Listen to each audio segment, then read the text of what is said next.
Good morning. As you all know, we still have 50 hostages in Gaza, and this war will not end when the hostages are still there. So hopefully we're going to have news about the negotiations, but I will stress to the Council today our commitment to bring them home back, all of them. For weeks now, the Gaza Humanitarian Foundation has been feeding the people of Gaza. Over 46 million meals have been delivered directly to Palestinian families. Over 2 million meals are distributed in a single day, safely, efficiently, and without looting from Hamas. However, instead of supporting this effort, the UN has tried to sabotage it. It has ignored the GHF's offers for coordination. It has refused to condemn the brutal kidnapping and murder of GHF workers by Hamas.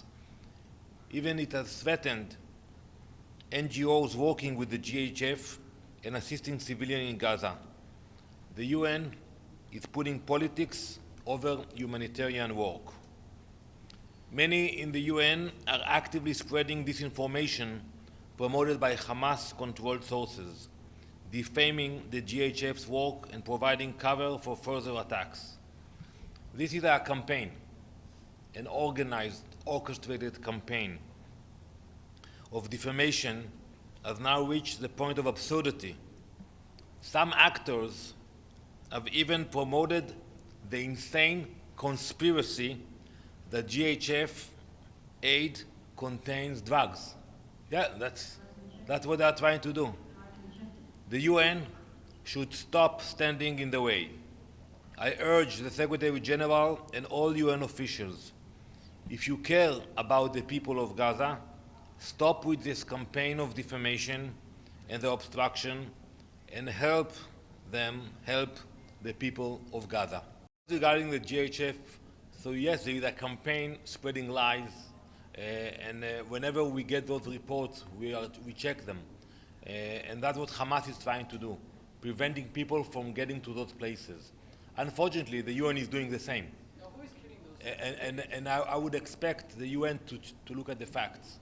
So when we get reports, we check them, and we make sure that those areas will be safe for civilians to come. There are other forces who are trying to do the opposite. Regarding your question about the government, whenever we had an agreement on the table, we accepted it. The government of Israel accepted already few ceasefire agreements. And now there is negotiations, and I believe that if it will come to the point of a vote in the government, there will be a majority to accept a ceasefire.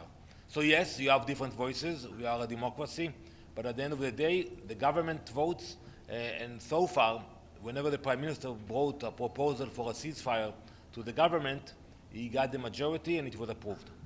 Unfortunately, there were a few incidents, but I can tell you one thing for sure. The numbers that were reported by Hamas were not true, were not correct. They were lies. They tried to create the impression that it's not safe and people should not go there, instead of actually showing the real fact. Absolutely not true. On the contrary, we're taking efforts in order to guarantee the security of the perimeter and push Hamas away from those areas. Hamas is trying to make those areas not safe for people to come in. Our interest is that this initiative will work. Hamas' interest is exactly the opposite. They want people not to cooperate. They want people not to come to those centers. We have exactly the different approach. Today I will speak in the Council about the terror attacks in Judea and Samaria, where a family drove to the hospital when the baby was about to come to life, and the mother was killed with the baby. And it happened only a few weeks ago. So we hope that we will be able to fight those terrorists, and not only them, but also those who are sending the money for them to purchase those weapons. And I'm talking about Iran. They are not lying. On the contrary, our soldiers work according to international law. We're doing everything we can to minimize civilian casualties. Hamas, they are doing exactly the opposite. They want to see more civilians dead. We have exactly the opposite goal. Thank you very much.